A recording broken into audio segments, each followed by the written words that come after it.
GearNetwork.com. This is a Gear Network production. Listen up, please! I'm glad you're here.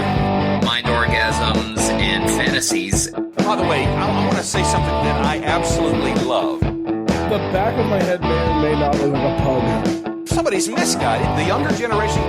If you can wipe your own ass, then the other guy gets shot. And I don't know that you notice it, but I do. We found out who we truly are, which is a bunch of assholes. Most of the time, it's because I'm turned away from you. Why did you buy the vibrating strap-on pillow? But there's something that I absolutely love. Oh, I couldn't be happier. Now, there was a time when we had to hide and we had to be quiet. Right now, he's wearing a tinfoil hat. Have you ever heard the term misguided? I've been misguided. Thank you. I appreciate that. Welcome to episode number 29. It's the long-awaited new episode of Misguided Musings. I thought this was the first episode. No. We've been recording for a year, Matt. I thought we were having a reboot. We've had many episodes. You can do a reboot without actually having to, start from one again. This isn't Back to the Future. Yeah. More Star Wars. Yeah, seriously. Yeah, this is just going to be a rebranding of Star Wars. We're just going to tell each Star Wars episode. doesn't fit with that because Star Wars started with episode 4. The Mark Ruffalo Hulk. He's basically still the same one as Ed Norton. Yes, there you go. Yep. Yes, but he is less likely to call Brad Pitt. Isn't this Willy Wonka meets Charlie and the Chocolate Factory? I don't know. It's nice that Matt showed up this evening. All right, so we are Misguided Musings. I am Jordan, joined tonight with Sarge, Jesse, and Matt. We, as you guys have heard, have done a little rebranding and reimagining of what Misguided Musings is and is going to be going forward. So, like John Lennon, except we're alive. Yeah, and our music will be way better. I really doubt can't. that. Yeah, we had a band. It was for our ears only. No, I just mean we won't be committing all the crimes that Wings committed. Well, that was Paul McCartney. You are thinking of Paul McCartney. Yes. No, I meant to say Yoko Ono and all the terrible things she did with John Lennon. Including that lying naked on the bed thing. That was just uncalled for. I feel like you're just saying Beatles words. Yeah. I feel like adding hate. I feel like Yoko Ono has to do with Paul McCartney's shitty music in the 70s too, because like John Lennon started writing bad music and Paul McCartney was like, I'll up you on this. I can make it worse. Wings. Oh boy. So I love you. One of the worst fucking lyrics ever. Music, much like his wife, didn't have a leg to stand on. Ex-wife. All right. Well, let's get into the episode. Hold on. Can we all just agree that we hate that Happy Christmas song from Paul McCartney? That is the worst song ever. I hate Christmas music in Happy general. Wonderful Christmas or something. And I'll give you one thing. John Lennon's Simply Christmas song, And This Is Christmas, is a fucking amazing song. It's okay. I think it's well written. All Christmas music, see, the thing is, all Christmas music is measured by the fact that it's Christmas music, and therefore terrible just by existing. Well, in my household, it was the Amy Grant Christmas CD on repeat. Fucking Breath of Heaven all day. Unacceptable. I think what happened, though, was Paul McCartney was like, Christmas music? I can one-up that. I'll give you Wings as Christmas music. How do I make Christmas even worse? To the happy time of Christmas time. I see you run pronounce it correctly. So we've was he like, I see your bet, Run DMC, and I'll raise you this. So we've, as you heard a little bit in the beginning, because Matt doesn't understand how recording a podcast works sometimes, we have redone the episodes going forward. Guy. Wow, we need to drop up for him because he's just the worst. There we go. This is fun. So here's what we're gonna do. I'm gonna get the housekeeping out of the way, and this was Sarge's idea. So we're gonna hand it over to him and let him kind of explain what we're gonna be doing going forward. So if it goes south, blame him. Yeah, exactly. Yes. You can send all of your hate mail to @HafricanJ on Twitter. So as long as you follow. If you follow, give me the hate. So, the show, you can follow the show on Twitter at Musing Podcast. I am at Muse Knuckle. Jesse is at HFrickinJ. Sarge is at Bastard Prophet. And Matt is at An Eclectic Taste. You can find us on Facebook at www.facebook.com/Misguided Musings. And you can also go to our website, www.misguidedmusings.com. So, with that all out of the way, one thing you guys should also do if you're doing some holiday shopping, and you want this podcast to stay free, and by free I mean you don't want us to pay out of pocket to have John from the network host us, please go to the Gear Network Amazon page and shop all of your Christmas shopping through his link. It goes towards the show, and it helps us keep this free to you. So he's also literally hosting us. We all live at his house because we can't afford to have places of our own. John's getting sick of it. Yeah, well, I mean, we just hang out in Buffalo every other Sunday, and it's really painful. But anyway, and one of us doesn't flush, and one of us doesn't believe Sweden's a real country. Anyway, Sarge, please take over. Believe in chocolates and windmill. I'm sorry. All right. So.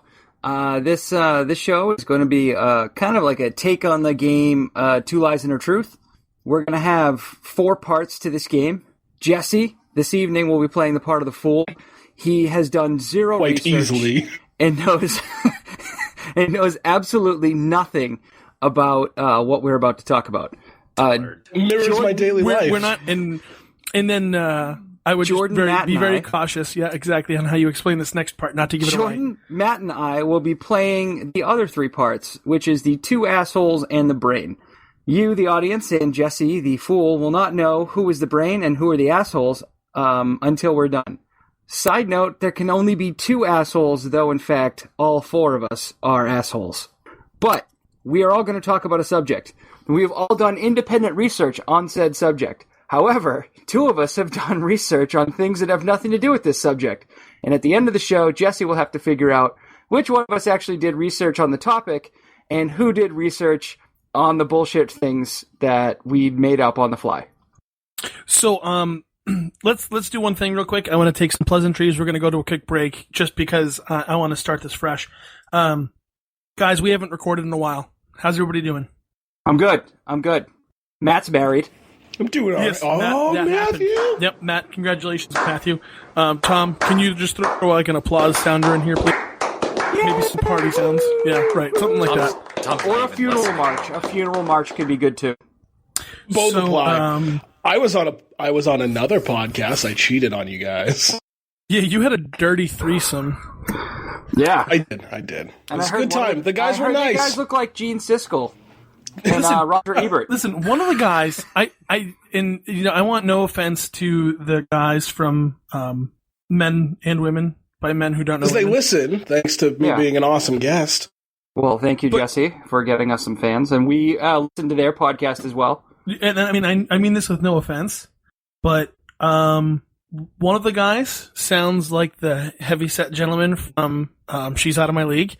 Who's like always positive and always like tries to connect with feelings. My league? What is that? It's the guy that kind of looks like Cher's daughter. Yes, okay. Chaz Bono. Nice. Yes, nice. Yeah, he kind of looks like Cher's daughter. Cher's son now. Well, it's his son. I'm sorry. His name. Sorry, Gotta be politically correct. Yeah, he changed his name. Sued. That's more of not being a dick thing. Like, I was intentionally being shitty. That's really what it is. So basically, the way I listen to this, the character from that movie, I feel like he's one of the guys is that character, like super in touch with his feelings, and it just I guess funny. I never saw He's Out of My League. What's it about? It was actually really funny in that movie. Baruchel plays like a TSA agent who's got a really shitty life. That guy's hilarious, by the way. And this girl keeps popping up in his life. Okay. To like ruin his marriage, like ruin his relationships. I thought it was something like starring Freddie Prinze Jr. No. And then he falls in love with TJ Miller. Yeah, he falls in love with like Alice Eve. And she's like she's absolutely the shit in the movie. So it's actually a pretty funny movie. But all right, decent. I didn't that's now that we got that out of the way. Anyway, so listen to those guys. It's pretty cliched, but go ahead. Anyway, listen. Was also on Dirty Water Media. Sorry, hey, we're all doing it. We're all doing it. Everybody, just if you get a chance, go and listen to the latest episode of Men and Women by Men Who Don't Know Women. It features Jesse and his weird relationships and life. It's good stuff. Yep. Jordan can validate the facts. Well, I got with one the more exception thing. of one of the breakups you did not handle as well as you claim, but you and I can take that offline. Little advice to the guys: modulation. What? I think what Matt means by modulation is take some muscle relaxers and see what happens. That's like modulation is taking muscle relaxers and then riding the train in Japan. That actually sounds like fun. Yeah, especially when he's dressed up like a schoolgirl. It's so weird. All right, so we are going to just jump to a quick break, get this all out of our system, and when we come back, you are going to hear the new Misguided Musings, which is basically two truths and a lie, but twisted. Two lies and a truth. Yeah, whatever. You know what I meant. Hey, Gear Network listeners. We all know how busy it gets around this time of year. Taking care of your holiday shopping can get stressful. Using Amazon is a quick and easy way to get your holiday shopping done. You can go to gearnetwork.com/Amazon and click on the link to check out all the latest lightning deals that Amazon has to offer, as well as some of my top picks on gifts for everyone on your list. Anything you purchase from Amazon using the gearnetwork.com/Amazon link helps directly support our show, as well as the others offered on Gear Network, keeping us free and independent. Make it easy on yourself this holiday season and get the best deals at gearnetwork.com/Amazon. Rich white men who like to be in the woods without clothes on. However, the true patriots over at http://bohemiangroveexposed.com/ have the truth. So I did do a lot of research on this, and it made me really sad for America. Lots of WordPress accounts, which I thought was interesting. It is true that membership is exclusive to men. Women can't even be present on the sprawling, I love this part, 1,100 hectare property after 9 p.m. because apparently even the Illuminati is scared of girls. Sounds like a very closeted group. Yes. Well, it's funny that you say that because Richard M. Nixon referred to it as the faggiest goddamn thing that you could ever imagine. So, it's like Nixon? Yeah, Nixon's actually a member of the Bohemian Grove, as well as George Herbert Walker Bush, William Randolph Hearst, Oliver Wendell Holmes, Herbert Hoover, Henry Kissinger, Jack London, Paul Newman, Ronald Reagan, Teddy Roosevelt, Caspar Weinberger, and many, many more. So I don't believe you until you start naming many, many more. many, many more. That's what really tipped me on this. Many more when they're done, when they don't have anyone else, and they're like, but there's others probably. So we haven't even begun to scratch the surface on this. Doing research for just a couple of days is not enough because there's all kinds of crazy shit being like tied to this. There's ritual human sacrifice if you believe Alex Jones. Nobody believes Alex Jones. So here's the interesting thing, though, is Alex Jones actually got his start before being a crazy 9/11 conspiracy theorist. He was a Bohemian Grove conspiracy theorist. And he actually infiltrated one of their ceremonies, and I believe he referred to it as a Luciferian mock human sacrifice. And it's rooted deep in Babylonian history, according to Alex Jones. He actually, he interviewed a very famous, or not famous, but a very, powerful politician who became a political advisor for the Clinton campaign. And if you find the video on YouTube, it's actually kind of funny because he asked the guy, a bunch of questions, and the guy's a total gentleman about the whole thing. And he's like, well, we're not really supposed to talk about it. And then he just gets really mad at Alex Jones because Alex Jones is Alex Jones the whole time. Everyone mad. Was this where you played 9/11? Yeah, basically, just insane questions. The guy's like, no, it's just a bunch of rich white dudes who like to get drunk. Let's see, what else are they do all I white? got? I don't know if it's all white. Nowhere that I read speculated that. I think they're just assuming because anything that involved Richard Nixon was probably full of white people. Alex Jones lost me at, all those dead kids are actors, right? Wait, really that's where he actors. lost you? Come on. Yeah. Yep, I was having fun with him until then. It's the Bohemian Grove is actually, it's in California. It's around San Francisco. It's all redwood trees for the most part. They have some special sections. One part of it is called the Hillbillies. And then the other, not really that interesting, but it seems to be the counterpoint to the Trilateral Commission, the Bilderberg Group, and the Illuminati. And Bilderbergs with their fucking masks and fucking skulls. Reptilian overlords in Beyonce and Jay-Z, though they're not allowed to join. What? What the fuck are you talking What the hell just happened? That's the Bilderbergs. They do chants like that. I don't know if they do that. So anyway, some more information from Biblioteca Pleiades. Talks Is it about Spanish? It's Spanish Library Pilates.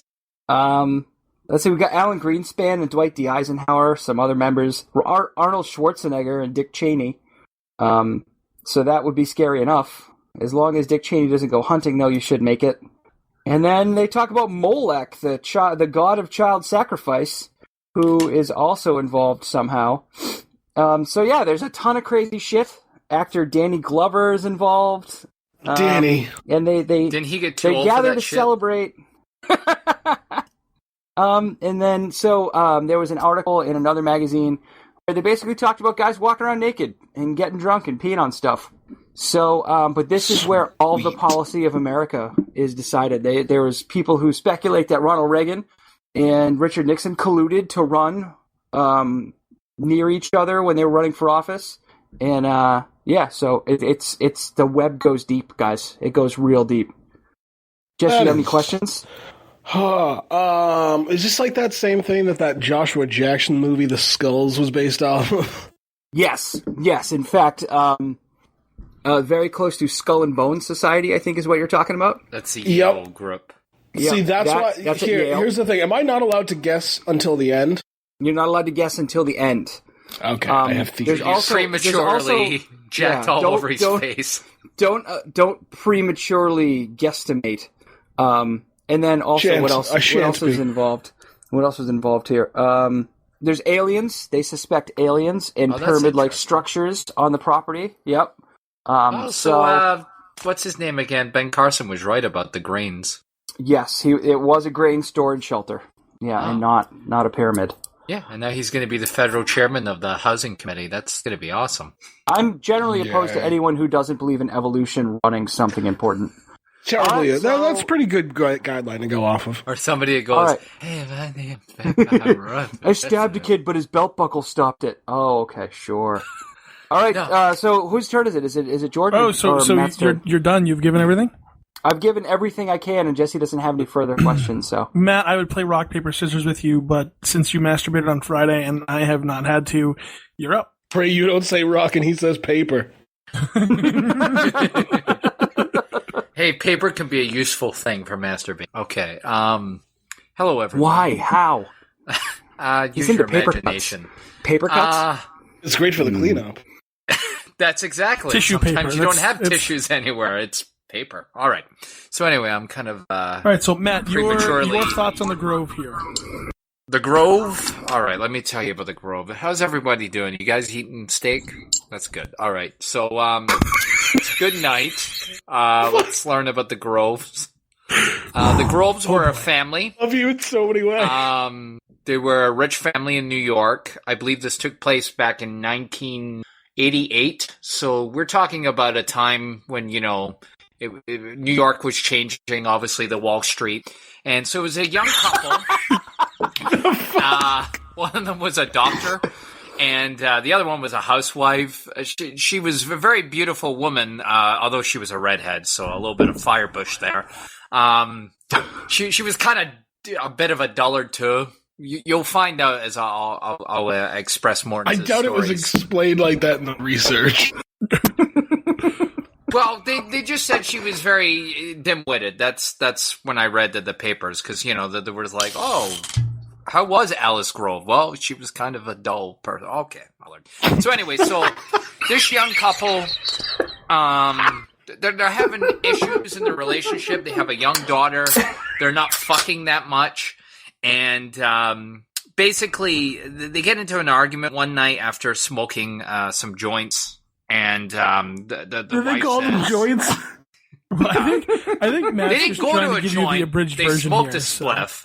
I got it. I take it that this isn't as written by a professor. No, none of the research that we have done, at least in my estimation, was written by anyone who could use the term professor or academic in their title. Spell tenure correctly. Mine was written by a doctor, but he was a veterinarian, so... Fucking shit. So anyway, Bill Grove and his wife get in an argument, and basically... But I want this to be the true one. So this whole Grove Society that they started, they actually took the idea from an old ancient orgy society of rich, wealthy people would get together. The Hellfire Club? Something similar to that. They had like a password. It was like Fidelio. Hellfire Club is X-Men. Strange. No. The Hellfire Club was something that Franklin belonged to, as well as a bunch of Satanists in England, where they went into a cave and they basically just fell all the time. Hey, he did live to his 80s. It's a great club. Yeah. And, that was quite long for those times. Benjamin Franklin, was probably like basically 120 and he was still fucking, so. Yeah, but in 1700s years. Yeah. He was like 500 years old. I know. And he drank beer all the time. I know. And he's also the reason you're not allowed to have sex with your employees anymore. So, all right, so I'm kind of that was Jefferson. So, no, it was Jefferson. I was thinking. Yeah. So the Grove Society, should have been. They have these parties in which they wear masks because they have to hide what they truly are, their being. So when they go to the society, they each have different names. I believe Bill Grove changed his name to Montrose, and Alice changed her name to Midge. I don't know why she chose Montrose? that. Montrose. I'll just let that slide. Okay. Why is that so unusual? Jesse, I didn't write this. I know, it's just I'm commenting on it. A veterinarian wrote this. He's not very imaginative. Let's just roll on it, okay? All right. So, in this society, they would get together. They're all in these robes, and they're all dressed up in these costumes. I'm talking about costumes with big fucking beaks, like fucking falcons. There's somebody with a big... Like the plague doctors? Like the plague doctors' masks? Okay. And then one of them had an ominous mask. Yes, Assassin's Creed, definitely. I guess one of them hated the British Parliament. Somehow these wasps allowed him in. Then another individual had kind of like the, what's it called? The mountain goat skull that he put around his face. It's all interesting. So it was a they did a lot of Luciferian drugs. Thing. Yeah. It was an eclectic bunch of people, even though it was started by the wasps. There was a great amount of people. Yeah, it was an eclectic taste. So they all did all sorts of drugs. And apparently the story is how the fall of this society was the fact that they did drugs, and Bill Grove, one of his officers in the foundation's daughter was involved, and because they wear masks and stuff, they hid who they were, and they couldn't really interpret what their voices were, and she ended up overdosing on heroin and cocaine called a speedball. And that basically Did broke up the society. Did he put speedball in quotes? Please tell me speedball I in just quotes. pictured We're all Matt from saying Quincy. We know that. And and I guess the place where they bought all these costumes was a place called Rainbow Fashions. So I guess if you're into daddy leather, that's an awesome place to go in New York. I'm in love with the cadence you just used in that. So basically the whole story daddy of this leather. and the Grove Society was that for especially couples that were having problems in relationships, this was a sex club for them to go to. They got to hit who they were. They could do drugs here. It was kind of like one of those very prominent free people societies. from the Wall Street. Yes, very prominent people from the Wall Street. I believe Patrick Bateman was also a part of it. Oh, great. That wasn't good for press. That was not very good for the press of their society. But the problem was that a lot of people got infected by HIV because this was the 80s, and it killed off a lot of the people in the society. And, basically this veterinarian went on to write this story, and he says it truly happened, and it was based on, it was a fictitious names. I don't understand why. Like the names were changed to protect the innocent? Yep. Okay. But it was a doctor and his wife that did start it, and unfortunately AIDS ruined the whole society, and there is different versions of the Grove Society now in which they just masturbate in front of each other. What happened to the girl who overdosed on the speedball?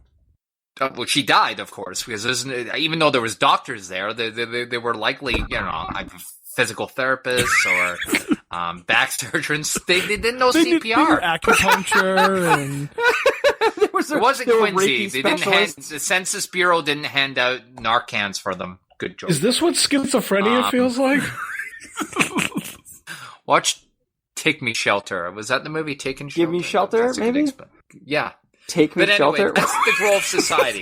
That's basically what it was. Song. Apparently, the young couple now live in Vermont on a farm. And Bill Grove is now a veterinarian, and his wife have fixed their problems. The Grove Society now has moved to several different locations. There's one in Germany. There's one in Providence, Rhode Island. Yeah. Well, that's more in the dungeon. So that one's a little more exclusive. That one's very sticky. Yeah. One's got a black light room. You have to wear galoshes. Rubbers everywhere. Yes. You wear your socks. The time will be happy to have sex with socks. Although I did hear of late, because of the advancements we made in medicine, that the HIV scare is gone now, so people are kind of reverting back to the pull in, pull out. But I'm sorry for getting off topic, but the Grove Society is a very complex thing. But it was basically a sex club in which rich socialites would fuck and do drugs anonymously, of course. Anonymously, yeah. And masks, and they had weird passwords like Fidelio. So, I don't know. Take it for what it's worth, but that's the story. Jesse, you only had one source. So you're positive I can't guess? Yeah, no, I'm pretty positive you can't guess yet. Yeah, you can't guess yet. So you gotta hear Jordan. Sounds good. He didn't even say the goddamn handshake thing right. There's no handshake. It's a password. He said Fidelius. No, Fidelio's a password. Oh, God, you're such a... Listen, Jesse. Jesus. Oh, boy. All right, I'm not supposed to say it on radio, so I won't. Or something. All right. So involves a T. Take Adderall. I'm sure there's a lot of questions, and none of them pertain to what Matt just talked about. Did you look at the dad in So I Married an Axe Murderer as an inspiration? We're part of an underground society known as the Meadows. Colonel Sanders? Yes, because he was an addictive chemical in the chicken that makes you crave it fortnightly. Smart ass. Oh boy! All right. Paper now. That's my Uncle Ronnie. He's gonna cry himself to sleep on his giant pillow. Because that's the way he talks. He talks like the father from So I Married an Axe Murderer. He's like loud like that. He's like his wife. He's like, Helen, the whiskey. He's like that, and he's just like, your heat's full of minced potatoes. He always yells that one out. He's like, you're fucking wrong about that. He always argues with his son. His son's like political science major, and his son's like very pretentious. He goes off about stuff, and he was like, your fucking heat is builded with minced potatoes. I always found that hilarious. So your family just yells at each other. Yeah, it's funny. Like it. Well, it's a term of endearment over there, like the word cunt. You fucking cunt. Oh boy. Oh yeah. Oh yeah. It's my jam. All right, just kidding. All right. So think Jordan, I'm sexy. Jordan, it's your turn. That's Rod Stewart. So here is my research on the Grove. Now, apparently warts are sexy back in the 70s. Wow. So, okay. Tom, could we just drop Matt for the rest of the episode? I mean, we might move on a little bit quicker. No, I promise I'm going to shut my moof. Oh boy. Excited. Now. Right now. Okay. So here is here's my take on the Grove. The Grove actually refers to Coconut Grove. And the Yup. So How was your research? I love that. I love that nobody got to know why. I just had a long, awkward pause there. So, the Coconut Grove nightclub fire happened November 28th, 1942. So recent. Oh, this is like a long yeah. Well, this was recently. I mean, I actually did some research on like Matt, and so. Well, it was hard when people were trying to interrupt me during. So, mine was also written by a veterinarian. Yeah, I'm sure it was. So he may not have been as organized. All right. Let him go. All right.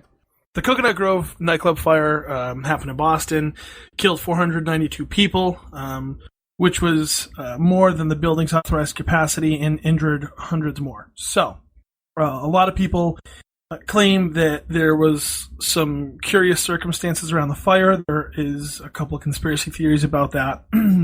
The proprietor of the establishment, Barney Walensky, was charged with manslaughter, sentenced to 15 years in prison, and was pardoned by medium rare.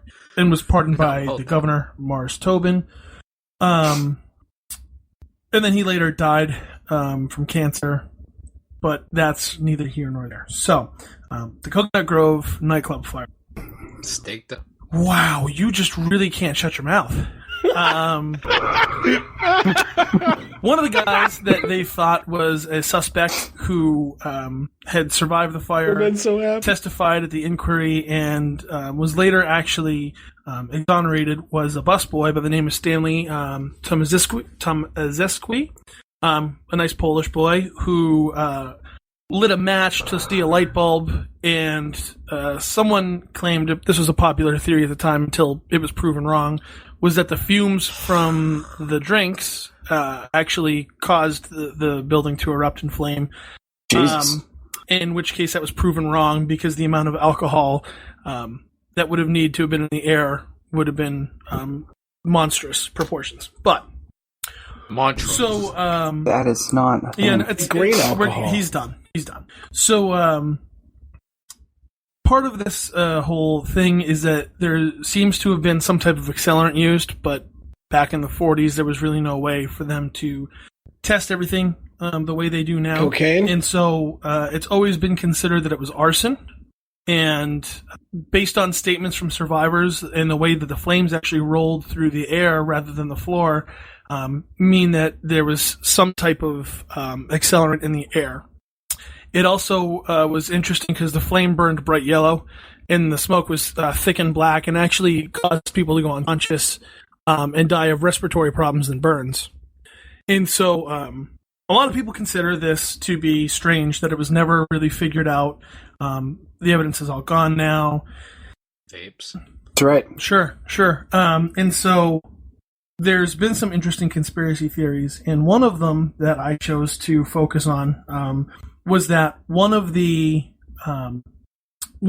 prominent Massachusetts politician who was working for the federal government at the time was having some affairs. There was actually a ring of gay sex happening in the 40s, and that this Massachusetts always politician comes back to that. Yeah, well, I mean, it's three of your research. Yeah, well, it's just kind of weird how the Grove kind of works like that sometimes. So, all groves are gay. Actually, that's how it works. A lot of the research has. If it was straight, it would be called a bay. A lot of the research turned up that the Coconut Grove fire. King of a cove, not a grove. God damn it, Sarge. A lot of the research turns up that the Coconut Grove fire itself was set and purposely happened, and a lot of the people there had received special invitations from the prominent politicians and members of society who were in this circle of home jerking, the circle sort of jerking. However you want to refer to it. Maybe it was a secret society, of gay sex. But what ended up happening was it's called Hands Across This Living Room. They went,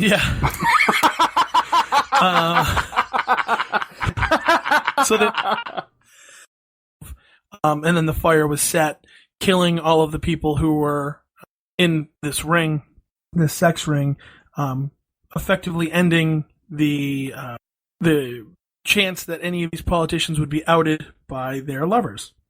It was a great night. It's the world's grossest burnt onion ring. Onion because they hadn't showered. Yeah. I don't know why. But that's oniony balls. Sure.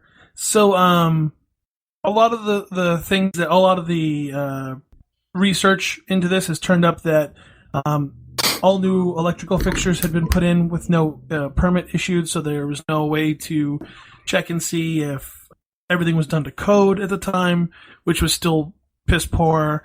The adhesive from the ceiling tiles was bad. There's a lot of theories as to how the fire started. Did they question the No, butler? but they questioned the busboy. You missed that part.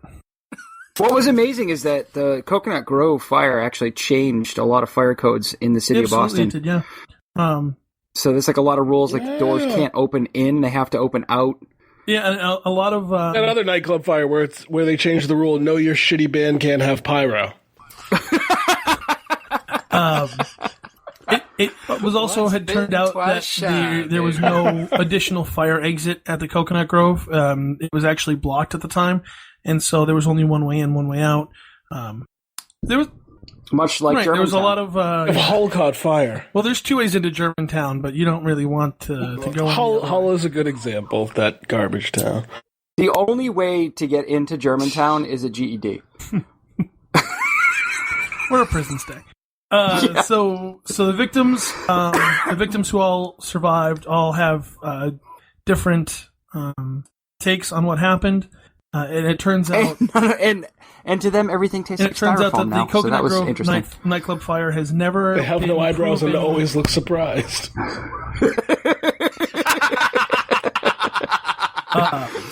Every single one of them looks like they belong in a Mad Max movie. It turns out that it's never been proven as to what actually happened. And in 2012, the Boston Police Department released the transcripts of witness interviews, which you can all read now.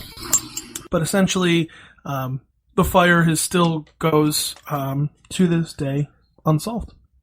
And that is my take on the Grove. All right, Jesse. We're going to take a break. Okay. We're going to take like a commercial break. No, we're not going to do that. We already took a break. We don't need to take another one. Do we have sponsors? Don't we normally take 2 breaks? Not always. We don't have to. I mean, we're okay. Not a goddamn Kit Kat. Let's just do it. Let's get it out. Jesse, do you have any final questions?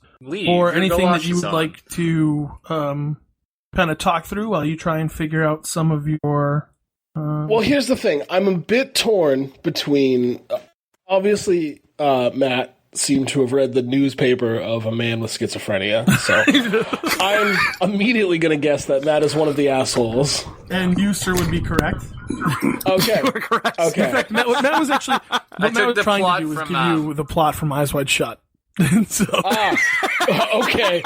I didn't get that. He did such a good job, too. He did such a good job. Matt, I'm so proud of you. Here's my thing. I figured the Fidelio was the most important. I figured you were mocking the... Matt's audio.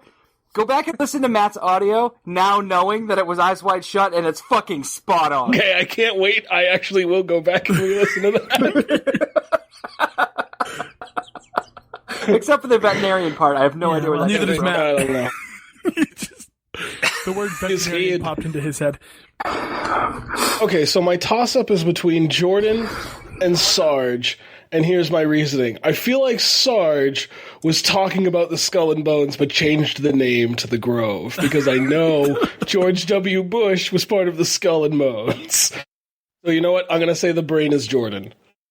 Yeah, you were wrong. Holy shit! So wrong. Holy shit! Yeah, the Bohemian Grove is a real place. Bohemian Grove was the actual theme of the episode. It was a real place. It was Sarge's idea. Actually, it was his choice to want to talk about that. Swerve at the end. The thing is, the Bohemian Grove is totally like this super outlandish thing, but in reality, it's literally just a bunch of like really smart artists, but also a ton of politicians and businessmen. And the cool thing about the Grove is that the rule is the weaving spiders come. The rule is weaving spiders come not here, which means like you're not allowed to do business there. But a lot of conspiracy theorists speculate that like many of the world's rules and policy decisions and changes happen there because so many American presidents have been a part of it.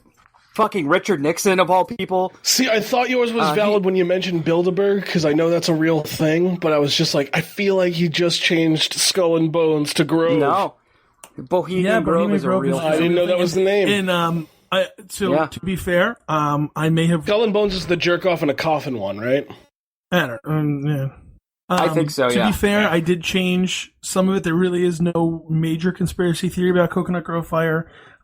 They still don't have a solid list, reason as to why it happened. Yeah, the widely accepted theory is that it's a busboy, right? So the busboy was exonerated because, like I said, all he did was he lit a match to check a light bulb, a screw-in light bulb in one of the light-up palm trees, and there was no way for him to have started the fire because the air would have had to be flammable, and he survived, meaning he wasn't the point.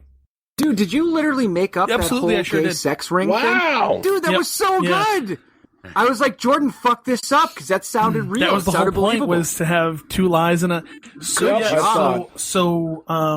not to besmirch the 492 people who died, but yeah, there was no real conspiracy about, a fire being set. Wow. But there still is a lot of... And this was kind of why... to be fair, Jesse, I was going to start out and use the grassy knoll as the grove. Oh, I gotcha. And then I looked at Coconut Grove because it was like, well, let's take a look. And when I found out how much of the fire was unexplainable, it was easily something that I wanted to look at, especially because, like I said, the most popular theory at the time was that the amount of alcohol in the air was what caused it. It's actually the first thing that comes up in the research. Gotcha. Is it said the fumes from the breaths of the drinkers in the open containers was suggested as the cause of fire. In the newspapers were the first ones to report that. But they said the evaporation from drinks on tables was not sufficient enough to cause a flammable mixture. So, you know what was sufficient enough to cause the whole place to go up in flames? All the fucking decorations were paper. That'll do it. Maybe that's why your nightclub went up in flames, because you covered it in fucking paper and everyone the ceiling tiles was actually also flammable. It could have been started by the wiring. That's actually a well thought theory right now because it was unchecked and nobody knew. But they also said that the smoke was thick and oily, which is weird, and that it almost the fire spread as almost if it was blown by a fan. So it was just really weird. There's a lot of stuff about this that they're still not sure about. The flame-proof chemicals that they used were kind of basically decided on as the toxic gases, but the symptoms aren't consistent with the ammonia fumes from the flame proofing. So it's like there's a lot of stuff that is unsolved about the Coconut Grove fire, which is why it led me to use that. Yet you were still a liar. Yeah, I was the second asshole in this whole shindig. So yeah, well, I think it was a success. What do you guys think? This is bullshit. I think it was a successful episode. I was very pleased. Yeah. I was very pleased. This was a lot of fun with Jesse guessing wrong. I was actually really hoping that, and it's funny because as soon as Sarge gave his story and Jesse wanted to guess right then and there, I was like, oh, he's just gonna stick with Sarge, and then. Yeah, I was really disappointed too because I made it as crazy as I could. See, you're wrong. My guess was that you were the asshole because of the whole thing. Oh, okay. No, I literally went on InfoWars to get information about this. So everything that I said, Bibliotheca Pleiades, there's a website called BohemianGroveExposed.com. That threw me too because it was literally library Pilates, and I was like, what the fuck? It's so weird, right? And then InfoWars, of course. I guess it's called Prison Planet. I got information from there, and then of course Wikipedia, the shill of the New World Order. But yeah, it was good. It was good. I did a lot of research and was reading about this stuff when my kids are watching Christmas movies, and I'm like, damn, this is fucking stupid. I tip my cap to you. People believe are just insane. Guys. So before we leave out with everything, does Anybody have anything they would like to bring up song? before we head out? I'd like to sing a song. Yep. Let's go before he sings that. I will be at the Comedy Studio Wednesday, January 18th. Haha, come see. Is that in Cambridge? Yes, it is. Harvard Square, above the Hong Kong. I won't be there because I don't live there. I know. I'll be at the I know. Arbor You've already Health. been to them. Thank you all for joining us this episode, and Doc. we appreciate you coming back and rejoining with us. If you have anything that you would like to, any topics you would like to hear us talk about and do the brain and the assholes on, please send them our way via Twitter, Facebook, or on our website. And tell us how you like the new format. Absolutely. Also, hit us up on our Hotmail account. MySpace. No, the guys. Visit my WordPress page. Let's send them to MySpace, all right? It's a comment on my Go to live the journal. MySpace page. Yeah. Oh, and I have an event. I'm going to be going to the Arbor Health Center this Wednesday, and December. I forget the date, but yeah, if you can Google that up, I'll be there probably about 10 a.m. in the morning. If you want to see a schizophrenic in person. Fun time. Reading from the book. Yeah, reading from the book Eyes Wide Or Shut. Train Spotting. From the film of the same name. With act outs and everything. My Everybody, thank you for veterinarian. joining us, and you will hear us again soon. Meet the gang, cause We'll see you soon, bitches. to entertain you with music and laughter and sketches and song sketches and all the other jokes too. The preceding presentation has been brought to you by the Gear Network.